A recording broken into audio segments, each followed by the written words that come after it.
Setelah memahami bagaimana masyarakat dapat beradaptasi terhadap risiko bencana melalui pendekatan berbasis komunitas dan pemanfaatan kearifan lokal, kita juga perlu melihat bahwa dalam banyak kasus terdapat dilema kebijakan yang cukup kompleks antara mempertahankan masyarakat di lokasi yang beresiko atau melakukan relokasi ke wilayah yang lebih aman.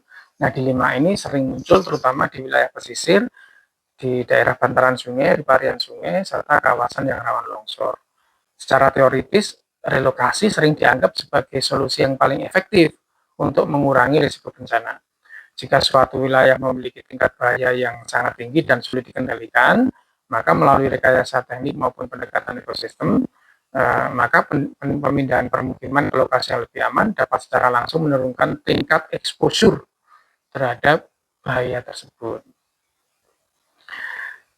Dalam banyak dokumen kebijakan pengurangan risiko bencana, relokasi bahkan disebut sebagai salah satu strategi struktural yang dapat memberikan pengurangan risiko secara lebih permanen. Namun dalam prakteknya tidak selalu mudah. Relokasi masyarakat itu bukanlah kebijakan yang mudah dilaksanakan, populis, dan simple. Banyak program relokasi yang menghadapi berbagai tantangan, ya tantangan sosial, tantangan ekonomi, tantangan budaya, dan lain sebagainya. Nah, salah satu tantangan biasanya adalah adanya keterikatan masyarakat terhadap ruang hidup mereka sebelumnya. Dalam konteks negara-negara Asia, negara-negara Timur, terutama juga Indonesia, kultur itu menjadi sangat penting sekali. Nah, karena permukiman bukan hanya tempat tinggal secara fisik, tetapi juga merupakan ruang sosial yang berkaitan dengan mata pencarian, jaringan sosial, serta identitas budaya suatu masyarakat. Sebagai contoh, masyarakat pesisir seringkali sangat bergantung pada aktivitas perikanan atau kegiatan ekonomi yang berhubungan langsung dengan laut. Jika mereka nanti direlokasi terlalu jauh dari garis pantai, terlalu jauh dari pesisir, maka akses terhadap sumber daya pencarian berkurang. Kondisi ini akan menyebabkan penurunan pendapatan dan bahkan memicu masalah sosial yang baru, memicu konflik yang baru juga. Nah, selain itu, relokasi juga sering menimbulkan persoalan adaptasi sosial, terutama di lokasi yang baru.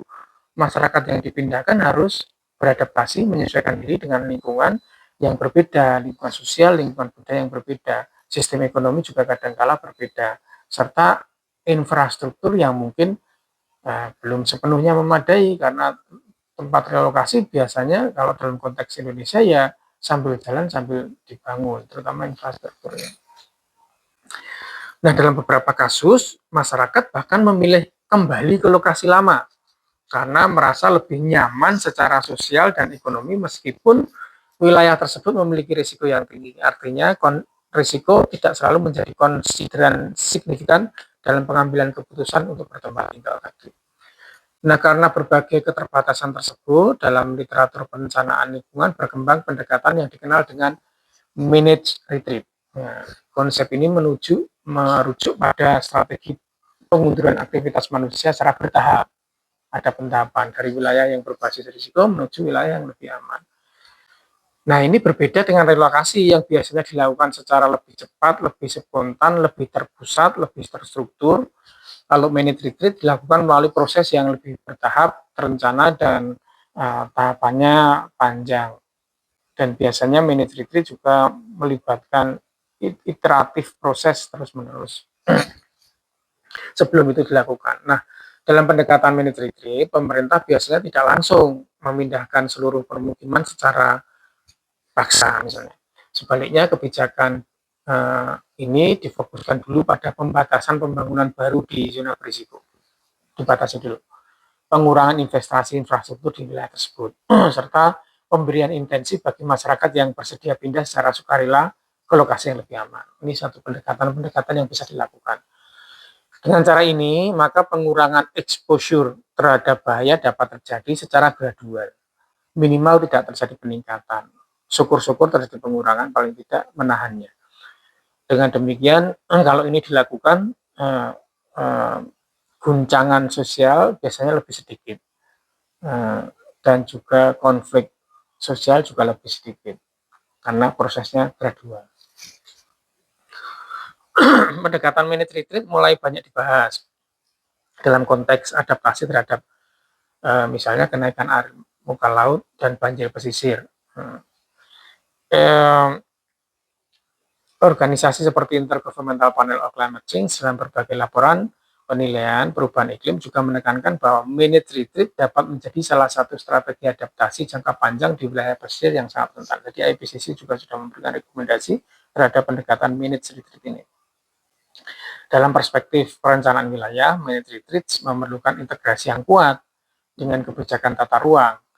Zona dengan tingkat risiko yang tinggi harus bertahap diarahkan untuk fungsi yang tidak memerlukan permukiman permanen, tidak memerlukan pertambahan permukiman, tidak memerlukan kegiatan permukiman yang intensif.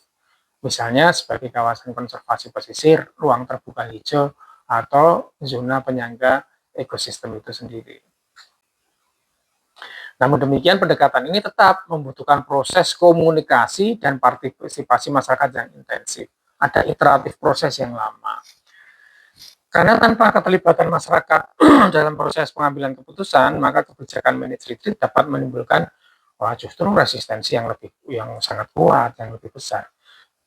Oleh karena itu, perlu ada dialog, ada keterbukaan, ada komunikasi antara stakeholders, baik pemerintah, masyarakat, swasta, pemangku kepentingan, itu bertemu, berkomunikasi, karena proses atau step ini menjadi bagian penting dalam merancang strategi adaptasi yang dapat diterima secara sosial, secara bersama-sama dipahami, kemudian keputusan diambil secara sadar, keputusan kolektif yang mengikat pada seluruh stakeholders. Baru setelah itu setiap stakeholders berperan sesuai dengan perannya masing-masing.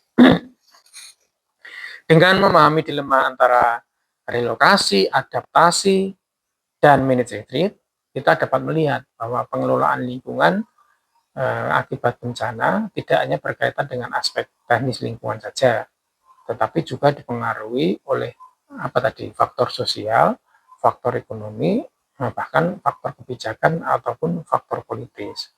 Nah, oleh karena itu, pendekatan yang digunakan harus mampu mengintegrasikan tadi dimensi ekologis dan dimensi sosial secara lebih seimbang.